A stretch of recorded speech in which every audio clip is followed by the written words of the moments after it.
Hello and good morning from Berlin, Germany.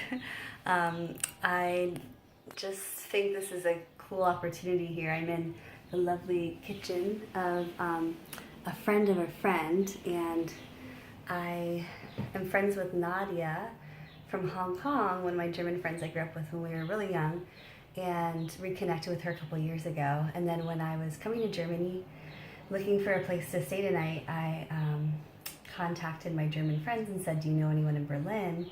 And turns out my friend Nadia has a friend from college in Berlin. So we stayed with her tonight on our journey. So today I'm traveling with Alexis, an American international study abroad student who I met in Ireland, and we're on our way to Prague and then on to Salzburg, because we were both super huge fans of The Sound of Music, so really stoked about this.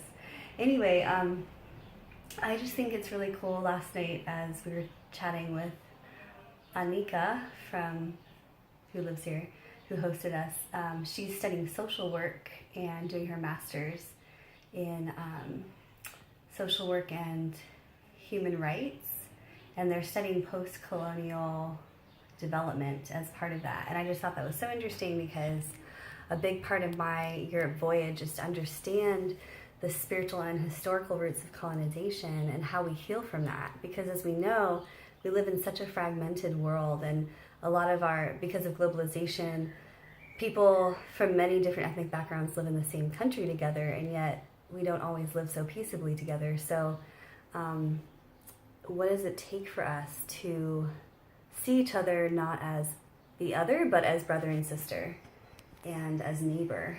And so, yeah, I'm really inspired by the way that Annika and her program are also delving deeper into these things, and I think it's way more common in Europe right now than it is yet in the United States, although hopefully we'll get there.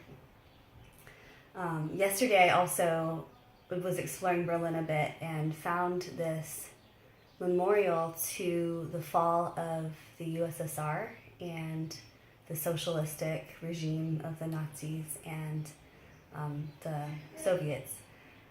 So that was really interesting for me, being in the East Berlin side, seeing the way that the people paid tribute to the end of that time, which many were co-conspirators with, but now condemn.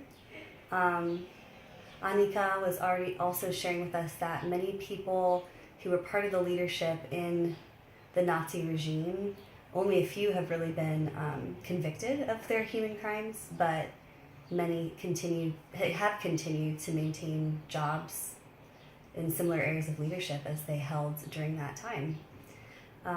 So that's a little bit distressing, because what is it that's going to prevent us from falling back into such an atrocity again? Really, the same potential is there, but how do we keep ourselves in check? So anyway, just some thoughts, just some heavy thoughts in the morning from Berlin. And so I will see you on the voyage.